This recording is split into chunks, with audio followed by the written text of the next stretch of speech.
Hello, Michael McCabe here. What I'm going to talk about is compassion fatigue. What I do is I get people on Medi-Cal. I do the applications, you pay me, I structure the state, I make sure that all the I's are dotted, T's are crossed. I have a 100% success ratio of getting people on Medi-Cal.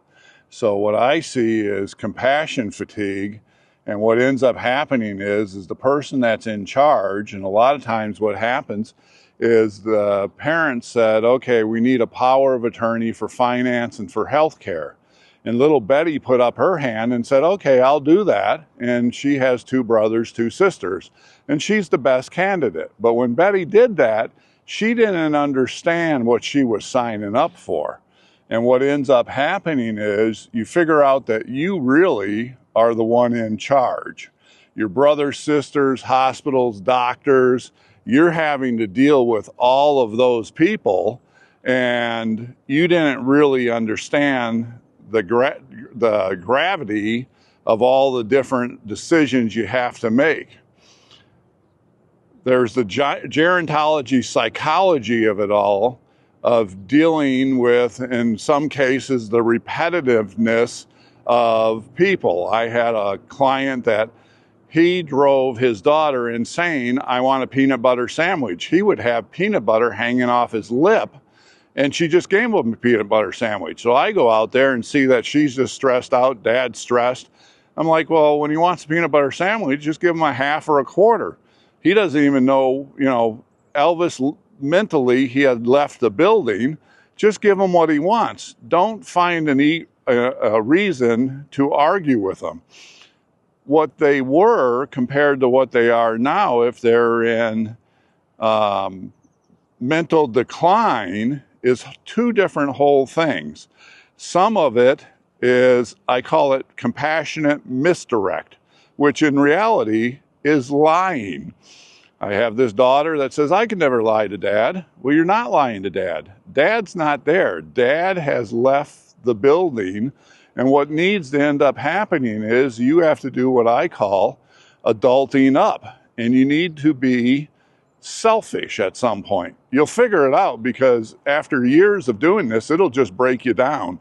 Because nobody really understands the gravity of your position until they're in that position. So what happens for you is when you can get a little bit selfish and set boundaries of what you're willing to have people do and not do around you, really becomes critical. So then I call it the adulting up. I just had a woman that she's been doing this for 3 years with her mom and dad, and dad mentally is completely gone, and mom just thinks that nothing has changed. Well, mom's kind of mentally gone also. So what does the daughter need to do to put that in place? And the one thing that she used to say is, well, don't you remember? 2 things. One, for the person saying that, they just don't understand, and it's just kind of cruel. And for the person that's into dementia, it's just a waste of time. All you're doing is driving yourself over the edge. What you're trying to do is put something in place that's not there.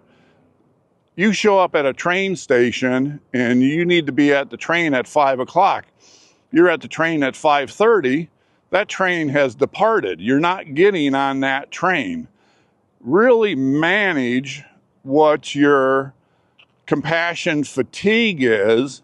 And then inside of that, what happens a lot of times in this compassion fatigue is these people are stressed, they're sick.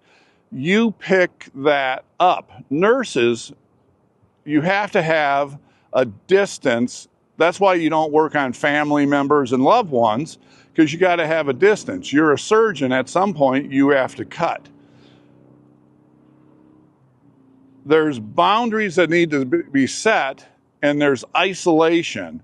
And there's isolation for the parents that are going through the health issues, but there's isolation for the person that's running the show, because you're making all of these really large decisions that in most cases, people have never dealt with all of this. Again, Michael McCabe, Medi-Cal applications. I have a 100% success ratio of getting people on Medi-Cal if they follow my process. Michael McCabe, 916-612-8800, 916-612-8800. Give me a call and I'll take you through pros and cons. Thank you.